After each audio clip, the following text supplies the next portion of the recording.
Praise the lord. Hallelujah, హల్లెలూయా.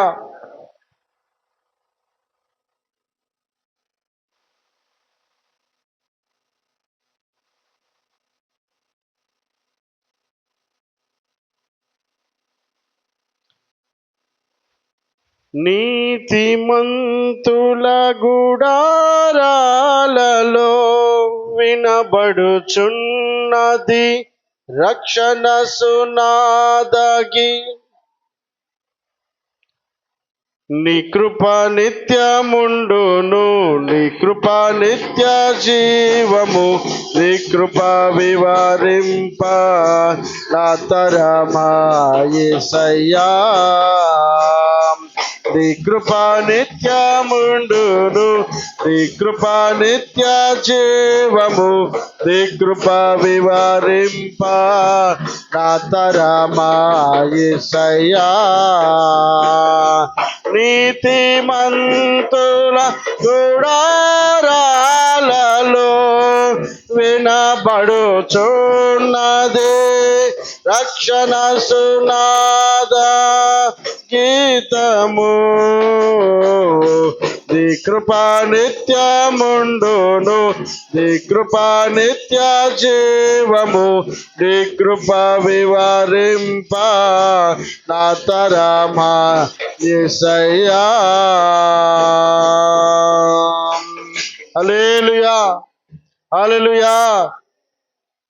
ఇప్పటి వరకు చక్కటి సాక్ష్యాలు, దేవుడు చేసిన మేలులు, దేవుడు చేసిన ఉపకారాలు, దేవుని సన్నిధిలో తలపోసుకోవడం, ఎంతైనా దేవుని మహిమపరచడం, దేవుడిచ్చినటువంటి ఈ కృపను బట్టి సమస్త ఘనత దేవునికి కలుగునుగాక. హల్లెలూయా. ఈ స్థలమందు మనమందరం కూడా ఈ విధంగా దేవుని ఆరాధించడం ఎంతైనా మన జీవితాలకు ఆశీర్వాదం అండి. అనేకులు ఈ స్థలాన్ని, ఈ సమయాన్ని ఉపయోగించుకోకుండా వారికి ఇష్టమైనటువంటి స్థలాలలో వారికి నచ్చినటువంటి విధంగా వారు కొనసాగుతూ ఉన్నప్పటికీ మనకిచ్చినటువంటి ఈ ధన్యత ఎవరికి కలుగుతుందండి? ఈ ధన్యత దేవుని మందిరంలో నివసించేటువంటి ధన్యత. కీర్తనకారుడు అంటాడు, దేవాన్ని మందిరంలో నివసించువారు ధన్యులు అని అంటున్నాడు. అట్టి ధన్యత కలిగినటువంటి స్థలంలో మనం అందరం ప్రవేశించడానికి దేవుడిచ్చినటువంటి కృపను బట్టి దేవునికి మహిమ కలుగును గాక. హల్లెలూయా, హల్లెలూయా. పరిశుద్ధ గ్రంథంలో ఒక మాట జ్ఞాపకం చేసుకుందాం. 34వ కీర్తన 9వ వచనం. 34వ కీర్తన 9వ వచనం. యెహోవా భక్తులారా, ఆయన యందు భయభక్తులు ఉంచుడి. ఆయన యందు భయభక్తులు ఉంచువానికి ఏమీ కొదువలేదు. యెహోవా భక్తులారా అని ప్రారంభిస్తున్నాడండి. అంటే భక్తి పరులకు మాత్రమే ఈ ఉపదేశాన్ని దేవుడు జ్ఞాపకం చేస్తున్నాడు. యెహోవా భక్తులారా అంటే దేవుని ఎరిగినటువంటి వారు, దేవుని అనుసరిస్తున్నటువంటి వారు, దేవుని గురించి తెలుసుకున్నటువంటి వారు, దేవుని గురించి అవగాహన కలిగినటువంటి వ్యక్తులతో దేవుడు ఈ ఉదయకాలము మాట్లాడాలని ఇష్టపడతా ఉన్నాడు. దేవుని వాక్యం సెలవిస్తున్నటువంటి చక్కటి మాట, యెహోవా భక్తులారా అని పిలుస్తున్నాడండి. సుస్పష్టంగా భక్తి పరులను ఉద్దేశించి దేవుడు మాట్లాడుతున్నాడు. భక్తి కలిగినటువంటి వ్యక్తులతో దేవుడు మాట్లాడడానికి ఇష్టపడుతున్నాడు. వారితో దేవుడు ఇస్తున్నటువంటి మాట, సందేశం ఏంటి అంటే, ఏమంటున్నాడు అక్కడ? యెహోవా భక్తులారా, ఆయన యందు భయభక్తులు ఉంచుడి. భయభక్తులు ఉంచాలి. యెహోవా భక్తులారా అని పిలుస్తున్నాడు. పిలవటం బాగానే ఉంది, కానీ మరలా తిరిగి వారికి చెప్తున్నటువంటి మాట ఏంటంటే, మీరు ఆయన యందు భయభక్తులు ఉంచండి. అంటే పేరుకు మాత్రమే భక్తులారని పిలువబడ్డం కాదు, పేరుకు మాత్రమే భక్తి చేస్తున్న వారమయ్యని అనేకుల ముందు కనబడ్డం కాదు. ఎవరు వీరని అన్నప్పుడు ఫలానా అని పేరు మాత్రమే మనకు పెట్టడం మాత్రమే కాదు, కానీ మన క్రియలు మనము దేవునికి ఇష్టమైనట్లుగా కొనసాగించాలండి. దేవునికి నచ్చినట్లుగా కొనసాగించాలి. భక్తి పరులతో దేవుడు మాట్లాడుతున్నాడు. ఆయన యందు భయభక్తులు ఉంచమని తెలియపరుస్తున్నాడు. అంటే భక్తి పరులకు కూడా భయము భక్తి లేదా అని అంటే లేదు. మరి లోకంలో చాలా చూస్తూ ఉన్నాం. అపోస్తలుడైనటువంటి పేతురు అంటాడు, చెప్తున్నటువంటి చక్కటి మాట ఏమిటనంటే, వారు దేవుణ్ణి ఎరిగినటువంటి వారే కానీ, దేవుని ప్రేమించిన వారే కానీ, దేవుని ఎరిగిన వారే కానీ దేవుని శక్తిని ఆశ్రయించని వారుగా ఉన్నారంట కొందరు. అంటే పైకి భక్తి పరులుగా కనబడుతూనే దేవుని శక్తి లేకుండా కొనసాగుతున్నటువంటి వ్యక్తులు పౌలు గారి అలాగే పేతురు గారి జీవితాల్లో అనేకులు కనబడ్డారు. నిన్ను నన్ను పరిశీలన చేస్తున్నటువంటి దేవుని దృష్టిలో భక్తి పరులమని పిలువబడుతున్నటువంటి మనతో దేవుడు మాట్లాడుతున్నాడు. మీరు ఆయన యందు భయభక్తులు ఉంచాలి. ఆయన యందు భయభక్తులు ఉంచాలి. ఆయన యందు భయభక్తులు ఉంచే వారికి ఏ మేలు కొదువై ఉండదట. కాబట్టి దేవుడు జ్ఞాపకం చేస్తున్నాడు, కొదువు లేని వ్యక్తిగా దేవుడు మార్చాలి అని అంటే, కొరత లేని వ్యక్తిగా దేవుడు నిన్ను మార్చాలి అని అంటే, ఆశీర్వాదం వైపు నీ జీవితము కొనసాగాలి అని అంటే తప్పక భయభక్తి అనేది నీ జీవితంలో అవసరమయ్యిందండి. భక్తి పరులకు ఉండాల్సినటువంటిది ఏమిటంటే భయము, భక్తి ఉండాలి. కాబట్టి ఆ భయము భక్తిని గురించి పరిశుద్ధ గ్రంథంలో ఒక మాట మనకు జ్ఞాపకం చేసుకుంటే 31వ అధ్యాయము కీర్తనలోని 23వ వచనంలో ఈ భయభక్తులు కలిగినటువంటి వ్యక్తులు చేయాల్సిన పనిని గురించి అక్కడ రాయబడిందండి. యెహోవా భక్తులారా మీరందరూ ఆయనను ప్రేమించుడి. చాలండి. ఏమంటున్నాడు? భక్తులకు ఉండాల్సిన గుణలక్షణం, వీరు భక్తి పరులని పిలువబడ్డానికి, వీరిలో భక్తి ఉంది అని తెలుసుకోవడానికి, వీరు దేవుని మందిరానికి వెళ్ళేవారని తెలుసుకోవడానికి వారిలో ఉండాల్సిన గుణలక్షణం ఏమిటంట? ప్రేమ ఉండాలంటండి. యెహోవా భక్తులారా ఆయన యందు మీరు భయభక్తులు ఉంచండి అని అంటున్నాడు. భయభక్తులు ఉన్నవారికి ఉండాల్సిన గుణలక్షణం ఏంటంటే, ఇదిగో వీడికి భయం ఉంది, లేదా ఇతనికి భయం ఉంది, ఈమెకి భయం ఉంది, భక్తి ఉంది అన్న వ్యక్తిత్వం మనలో కనబడాలి అంటే మనలో ప్రేమ అనేది కనబడాలంట. ప్రేమ లేకపోతే మనం వ్యర్థులము అని అంటాడు పౌలు గారు.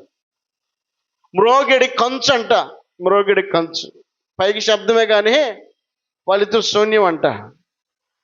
కాబట్టి భక్తి పరులకు ఉండాల్సినటువంటి గుణలక్షణాల్లో దేవుడు జ్ఞాపకం చేస్తున్నాడు, యెహోవా భక్తులారా పేరుకు మాత్రం పిలువబడ్డం కాదు కానీ మీరు భయభక్తులు మీరు కలిగి ఉండాలి.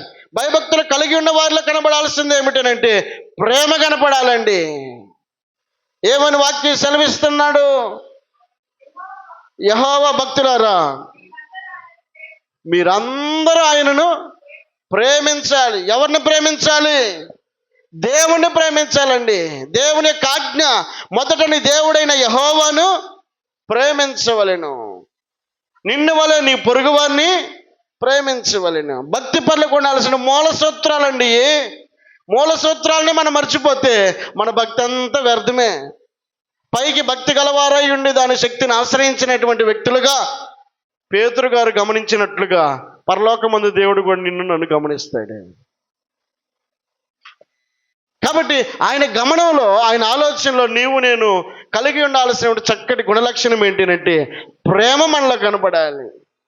వీరు యెహోవా భక్తులు అని పిలువబడుతున్నారంటే, వీరు దేవుని మందిరానికి వెళ్ళేవారని కనబడుతున్నారనంటే, ఆ మందిరానికి వెళ్ళే వారిలో కనబడాల్సినటువంటి మొట్టమొదటి లక్షణం ఏంటంటే దేవుని ప్రేమించాలండి. ఆ తదుపరి నీ పొరుగు వారిని కూడా ప్రేమించాలి. మొదటి స్థానము దేవునికి ఇచ్చేవారమై ఉండాలి. నిద్ర లేవగానే తౌడుకుంటాం బిడ్డల్ని. ఎక్కడున్నాడు వాడు? కనబడి చూసుకున్నాడు, ముఖం చూసుకుంటే బాగా కలిసి వచ్చిందని అంటారు. లేకపోతే నువ్వు ఎదురురామ్మా, నువ్వు ఎదురురా అని చెప్పని అంటారు. ఇవన్నీ మనం పెట్టుకుని అండి. దేవుడు చెప్తాడు మనం దేవునికి ఇష్టమైనటువంటి వ్యక్తులుగా కనబడాలి అని అంటే ఆయన దృష్టిలో మొదట నీవు ఇచ్చేటువంటి స్థానము దేవుని ప్రేమ, నీవు దేవునికి ఇచ్చే వ్యక్తివై ఉండాలి. దేవునికి మహిమ కలుగును గాక. హల్లెలూయా. భక్తి పరులకు ఉండాల్సిన గుణము ప్రేమ చాలా ప్రాముఖ్యమైనది. ఆ ప్రేమ మొట్టమొదట దేవునికి అవకాశం ఇవ్వాలి. మొట్టమొదట దేవుని ప్రేమించేటువంటి వ్యక్తులమై ఉండాలి. మరి దేవుని ప్రేమిస్తే కలిగేటువంటి ఆశీర్వాదం ఏంటో నిర్గమకాండ గ్రంథంలో ఒక మాట జ్ఞాపకం చేసుకుంటే, అసలు దేవుని ప్రేమించడం వల్ల కలిగేటువంటి ఆశీర్వాదమును మనం ఆలోచించేద్దాం. 20వ అధ్యాయం 6వ వచనం. నిర్గమకాండము 20వ అధ్యాయము 6వ వచనం.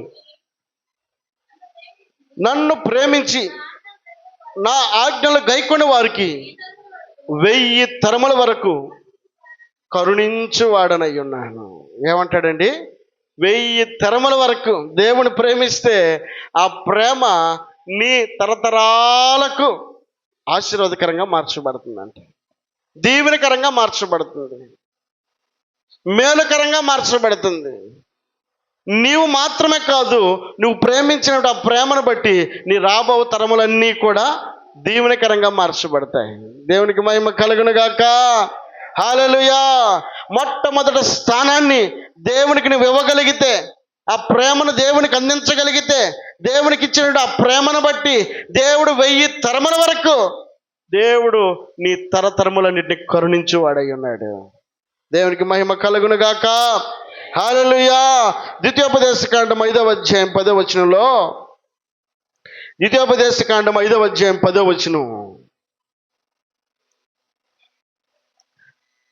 నన్ను ప్రేమించి నా ఆజ్ఞలను గైకొని వారి విషయములలో 1000 తరముల వరకు కరుణించువాడనై ఉన్నాను. నీ దేవుడైన యెహోవా నామము వ్యర్థముగా ఉచ్చరింపకూడదు. యెహోవా తన నామమును వ్యర్థముగా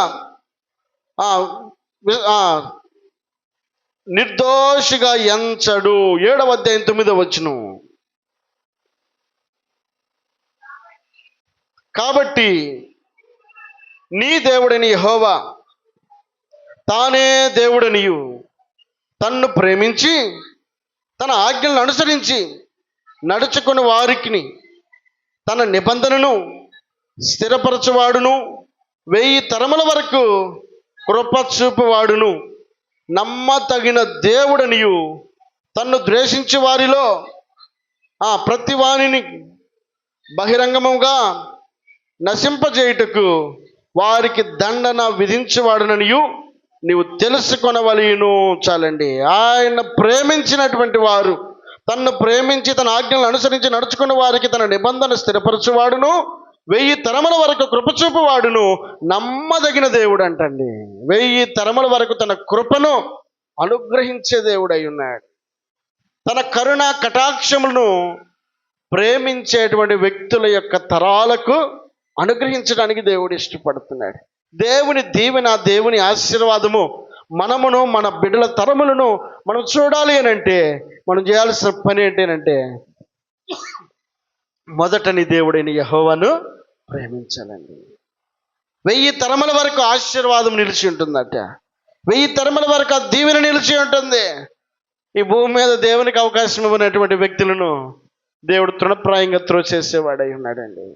అనేకులు గొప్పవారు కావచ్చు, గనులు కావచ్చు, పేరు కలిగిన వారు కావచ్చు, ప్రఖ్యాత కలిగినటువంటి వారు కావచ్చు. పరిశుద్ధ గ్రంథంలో అనేకులు దేవుని ఎరిగిన వారు ఘనపరచబడిన తీరు, దేవుని ఎరగిన వారికి దేవుడిచ్చినటువంటి ఆ పరిస్థితిని మనం గమనించినప్పుడు, గొప్ప ధనవంతుడని పేరుగాంచినటువంటి వ్యక్తి ఈ భూమి మీద ఉండగా దేవునికి అవకాశం ఇవ్వడానికి అవకాశమే అతనికి లేదంట. సమయం లేదు, దేవునికి సమయం ఇవ్వడానికే సమయం లేదంట. అలాంటి వ్యక్తి ఒకానొక రోజు తన కాలాన్ని ముగించిన తర్వాత తెలుసుకున్నాడు, అయ్యో దేవుని ప్రేమించిన వారికి కలిగేటువంటి భాగ్యం ఏంటో, ప్రేమించిన వారికి కలిగినటువంటి నష్టం ఏంటో తెలుసుకుని, అయ్యా నేను ఇప్పుడు వెళ్ళి నా తమ్ముళ్ళు 5గురో 6గురో ఉన్నారు, మొత్తానికి వాళ్ళందరికీ వెళ్ళి నేను వెళ్ళి చెప్పొస్తాను, ఒరే పిచ్చోళ్ళారా, ఇప్పటి వరకు మీరు నడిచిన తీరు వేర్రా, ఇక్కడ పరలోకం నరకం అనేది ఒకటి ఉంది, కాబట్టి ఇక తరతరాలు దీవెనకరంగా ఉండాలి అని అంటే దేవుని ప్రేమించాలని ఒక మాట చెప్పొస్తానయ్యా అని చెప్పాను. అంటే లేదు, అక్కడ నీ అన్నలకు నీ తమ్ముళ్ళకి చెప్పడానికి దైవజనులు ఉన్నారు, వారి మాట వినకపోతే నీ మాట వింటారా అని చెప్పానని ధనవంతుడిని తీసుకెళ్ళి అగాధంలో పడేసి నిత్య నరకాగ్నిలో పడేసాడండి. ఎక్కడైతే చూస్తున్నాం ఆ వృత్తాంతం, ధనవంతుడు లాజరుకు చూస్తామే, ఆ వృత్తాంతంలో కనబడుతున్న సందేశం అది.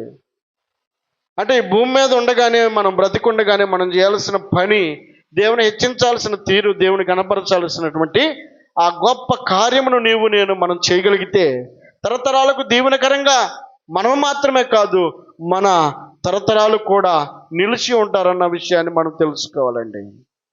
ఇలా ఈ ఉదయకాలం దేవుడు జ్ఞాపకం చేస్తున్నాడు, యెహోవా భక్తులారా మీరు ఆయన యందు భయభక్తులు ఉంచండి. ఆ భయభక్తులు ఉంచేటువంటి వారిలో కనబడాల్సింది ఏమిటంటే ప్రేమ కనపడాలట. ఆ ప్రేమ ఎవరికి ఇవ్వాలి అంటే దేవునికి ఇవ్వాలండి.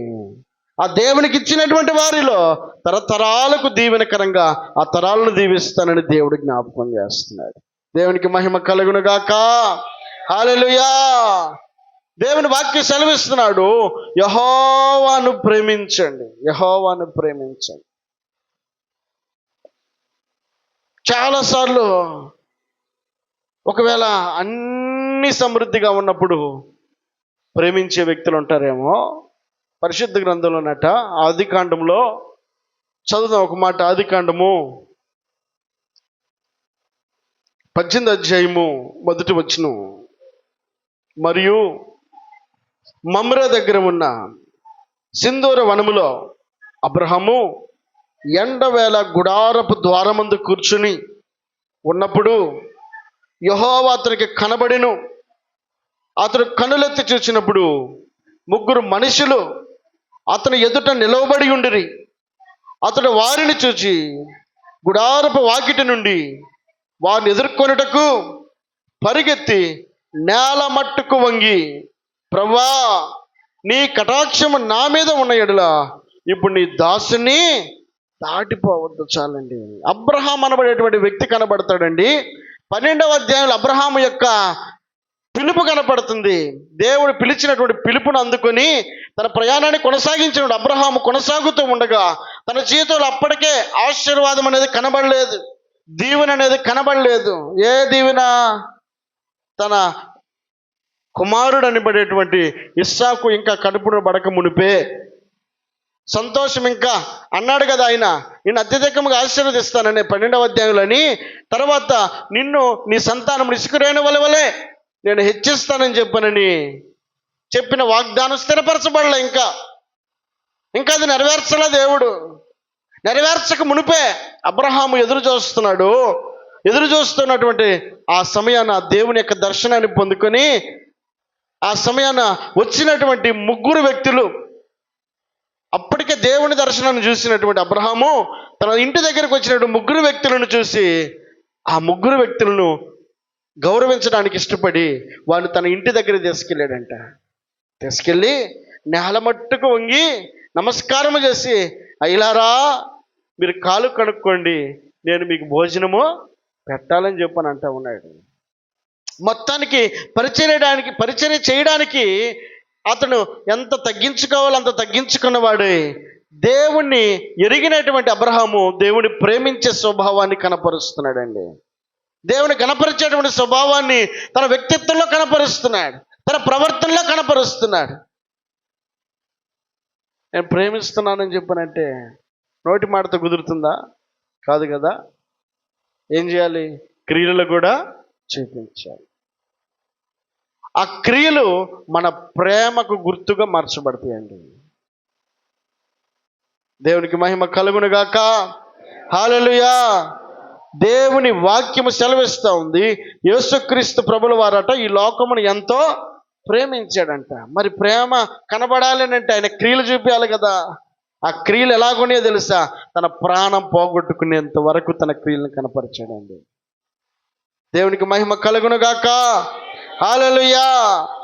ఇదిగో ఒక మానవుడు దేవుని ప్రేమిస్తున్నానని చెప్పడానికి ఇదిగో తన ఇంటి దగ్గరకు వచ్చినటువంటి 3 వ్యక్తులనట ప్రేమతో పలకరించి నేల మట్టుకు వంగి సాష్టాంగ నమస్కారం చేసి వీరు దైవజనులు అని చెప్పని గుర్తించి వారిని గౌరవించడానికి ఇష్టపడి చేయాల్సిన సకల మర్యాదలు చేసినటువంటి వాడై చేసిన తర్వాత అక్కడ వాక్యంలో రాయబడిన మాట ఏమిటంటే, ప్రభువా నీ కటాక్షము నా మీద ఉన్న ఎడల ఇప్పుడు నీ దాసుని దాటిపోవద్దయ్యా.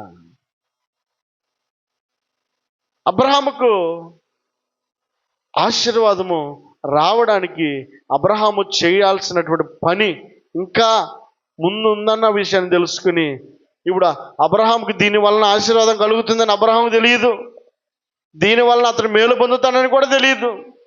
మొత్తానికి చేయాల్సిన పని ఏ మాత్రం కూడా నిర్లక్ష్యం చేయకుండా ఉన్నటువంటి సమయాన్ని సద్వినియోగపరుచుకున్నాడు. అవకాశాన్ని ఉపయోగించుకొని చేయాల్సిన పనిని శక్తులా చేయడానికి ఇష్టపడినవాడై తన ప్రేమను చూపిస్తున్నాడండి. వచ్చినటువంటి వారందరినీ కూడా ప్రేమతో దగ్గరికి చేర్చుకుని వారందరికీ ఆహారం పెట్టిన వాడై, అంత మాత్రమే కాదు, తన భార్య దగ్గరికి వెళ్ళి భార్యను, అలాగే తన పనివాడి దగ్గరికి వెళ్ళి ఆ పనివాడిని అందరిని పురుకొల్పి ఇదిగో వారికి కావాల్సిన ఆహారం అంతటిని కూడా సిద్ధపరిచి వారికి పెట్టి, ఆహారం పెట్టి తర్వాత చేతులు కట్టుకొని అక్కడ నిలవబడినట్లుగా మనం చూస్తున్నాం. పరిశుద్ధ గ్రంథంలో ఒక మాట మనం చూసినప్పుడు 8వ వచనంలో, తరువాత అతడు వెన్నను పాలను తాను సిద్ధము చేయించిన దూడను తెచ్చి వారు ఎదుట పెట్టి వారు భోజనము చేయుచుండగా వారి యొద్ద ఆ చెట్టు క్రింద నిలుచుండెను. వారు భోజనము చేయుచుండగా, వారు తినే వరకు వారికి ఏం కావాలో వెంటనే అందిద్దామన్నట్టుగా వెంటనే ఆ ప్రేమ అబ్రహాము చూపించడానికి ఇష్టపడ్డాడండి. వచ్చినటువంటి వారు ముగ్గురే. ఆ ముగ్గురికి ఎంత మర్యాద చేస్తున్నాడో, ఎంత ప్రేమను వ్యక్తపరచడానికి ఇష్టపడుతున్నాడో. దేవుడు విడిచిపెడతాడు ఆ ప్రేమను బట్టి? తన్ను ప్రేమించే వారిని ఆయన విడిచిపెట్టేవాడు కాదు. అతడు నన్ను ప్రేమించుచున్నాడు గనక నేను అతనిని తప్పిస్తాను. ఎలాంటి పరిస్థితుల్లోనైనా, ఎలాంటి విషయాల్లోనైనా దేవుడు తోడుగా ఉండగలుగుతాడు. అబ్రహాముకు ఉన్నటువంటి కొరతలు తీర్చబడడానికి అబ్రహాము చూపించినటువంటి ప్రేమ అక్కడ కారణమైందండి. నీ జీవితంలో, నా జీవితంలో, మన జీవితంలో ఇదిగో ఈ పని చేద్దామని దేవుడు ఒకవేళ ఆశపడితే ఆ పని చేయించుకోవడానికి తగినటువంటి క్రియలను మనం కనపరచగలిగితే, చూపించగలిగితే, వ్యక్తపరచగలిగితే, మనం చేయగలిగితే తప్పక ఆ దీవెన ఆశీర్వాదమును దేవుడు మనకు అనుగ్రహిస్తాడు. దేవునికి మహిమ కలుగునుగాక. హల్లెలూయా. వాక్యంలో రాయబడినటువంటి చక్కటి మాట ఏమిటంటే అక్కడ 10వ వచనంలో, అందుకు ఆయన మీదటికి ఈ కాలమును నీ యొద్దకు నిశ్చయముగా మరలా వచ్చేదను, అప్పుడు నీ భార్య అయిన శారాకు ఒక కుమారుడు కలుగునని చెప్పెను. శారా నిలుచుండి వినుచుండెను. అబ్రహాము శారయు బహుకాలము గడిచిన వృద్ధులై ఉండిరి. స్త్రీ ధర్మము శారాకు నిలిచిపోయిన గనుక శారా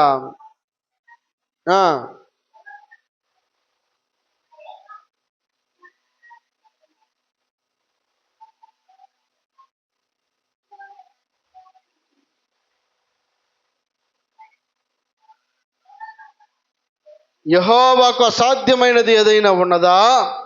మీదటికి ఈ కాలమున నిర్ణయ కాలమందు నీ యొద్దకు తిరిగి వచ్చేదను, అప్పుడు శారాకు కుమారుడు కలుగునెను. శారా భయపడి నేను నవ్వలేదని చెప్పగా ఆయన అవును నీవు నవ్వితవని. చాలండి. 14వ వచనం అంటాడు, యెహోవాకు అసాధ్యమైనది ఏదైనా ఉన్నదా? మీదటికి ఈ కాలమున నిర్ణయ కాలమందు నీ యొద్దకు తిరిగి వచ్చేదని అప్పుడు శారాకు కుమారుడు కలుగునని చెప్పాను. దేవునికి మహిమ కలుగునుగాక. హల్లెలూయా. అప్పటికే 24 సంవత్సరాలు ఎక్కడి నుంచి విడిచొచ్చి, ఊరు అనబడేటువంటి తన స్వదేశం నుండి విడిచిపెట్టి వచ్చి 12 అధ్యాయంలో విడిచిపెట్టినటువంటి అబ్రహాము యొక్క విశ్వాస జీవితం 24 సంవత్సరాలు తన విశ్వాసాన్ని కాపాడుకుంటూ వచ్చాడండి. ఇక ఆ సంవత్సరమే ఆ విశ్వాసానికి కావాల్సిన ప్రతిఫలాన్ని దేవుడు ఇవ్వాలని ఆశపడ్డాడు. ఆ ఇవ్వడానికి ఆశపడినటువంటి ఆ సమయాన్ని అబ్రహాము సద్వినియోగపరుచుకున్నాడు, దీవెనకరంగా మార్చుకున్నాడండి. దేవుని ప్రేమించి, దేవుని ప్రేమించడం వలన కలిగేటువంటి ఆశీర్వాదము, దేవుని వాక్యం సెలవిస్తున్నటువంటి చక్కటి మాట 34వ కీర్తన 9వ వచనంలో మనం చదివిన మాట, యెహోవా భక్తులారా ఆయన యందు భయభక్తులు ఉంచుడి, ఆయన యందు భయభక్తులు ఉంచేవారికి ఏమీయు కొదువు లేదండి. ఆయన యందు భయభక్తులు ఉంచేవానికి ఏమీయు కొదువు లేదు. కొరతగా ఉన్నటువంటి అబ్రహాము జీవితం సంతృప్తికరంగా మార్చబడడానికి అబ్రహాము చేసిన పని 24 సంవత్సరాల విశ్వాస నిరీక్షణ అయి ఉన్నప్పటికీ ముగింపులో సైతం కూడా అబ్రహాము తన విశ్వాసాన్ని కాపాడుకొని చేయాల్సినటువంటి తన భక్తి జీవితంలో ఆ ప్రేమను వ్యక్తపరచగలిగాడండి. ఆ ప్రేమను చూపించగలిగాడు. నిరుత్సాహపడలేదు. ఇంకేం చేద్దాంలే, ఎంత కాలం చేసాం, ఏం చేశాడు దేవుడు నాకు అని చెప్పానని వెనకడుగు వేయడానికి అబ్రహాం ఇష్టపడలేదండి. ఆ సంవత్సరం అబ్రహాం ఆశీర్వదించబడే సంవత్సరంగా దేవుడు మార్చబడిందండి. ఉదయకాలము దేవుడు జ్ఞాపకం చేస్తున్నాడు. నీ జీవితంలో కొరతగా ఉన్నటువంటి అక్కర, కొరతగా ఉన్నటువంటి ప్రతి పరిస్థితి, లోటుగా ఉన్నటువంటి ప్రతి పరిస్థితి, ఇదిగో ఇన్ని సంవత్సరాలు, ఇన్ని రోజులు, ఇన్ని నెలలు నేను ప్రార్థన చేస్తున్నాను, ఇది తీర్చబడుతుందా అని చెప్పిన ఒకవేళ నువ్వు నిరుత్సాహానికి గురైతే విశ్వాసం కలిగిన అబ్రహామును దేవుడు సాదృశ్యంగా జ్ఞాపకం చేస్తున్నాడు. ఇదిగో 24 సంవత్సరాలు కాపాడుకునే విశ్వాసము 25వ సంవత్సరాలు కూడా కాపాడుకోగలిగాడు గనుక దేవుడు అబ్రహామును మీదటికి నీకు కుమారుడు కనునని చెప్పనని ఆశీర్వాదకరమైన వచనం పలకగా ఆ తదుపరి ఇస్సాకు కనబడేటువంటి చక్కటి కుమారుని పొందుకోగలిగాడు. దేవునికి మహిమ కలుగునుగాక. హల్లెలూయా. ఆయన ప్రేమించే వారికి తప్పక ఆయన ఆశీర్వాదం నిలిచి ఉంటుందండి. ఆయన ప్రేమించే వారికి తప్పక ఆయన దీవెన నిలిచి ఉంటుంది. ఈ ఉదయకాలం దేవుడు జ్ఞాపకం చేస్తున్నాడు, యెహోవా భక్తులారా ఆయన యందు భయభక్తులు ఉంచండి. నిరీక్షణ లేని ఇతరుల వల్లే మనం ఉండకూడదండి. నిరీక్షణ కలిగిన వారమై అడుగు ముందుకు వేయాలి. దేవుడు తప్పక కార్యం చేస్తాడు. 24 సంవత్సరాలు అబ్రహాం విశ్వాసంతో ఉంటే మనం 10 నెలలు కూడా, లేకపోతే ఒక నెల కూడా ఉండలేమే. మా మేరీ చెప్తా ఉండేది, అన్నయ్య నా పరిస్థితి ఇంతేనా ఇంకా అని అంటా ఉండిద్ది అప్పుడప్పుడు. ఒక రోజు ఉందండి మనం సంతోషపరిచేటువంటి రోజు. ఆ రోజు కోసం మనం ఎదురు చూద్దాం. దేవుడు మన కార్యాలను తప్పక నెరవేరుస్తాడు. దేవుడు ఈ మాటలు దీవించునుగాక. ఒక పాట పాడుతూ ఉండగా కానుకలు సమర్పించుకుందాం.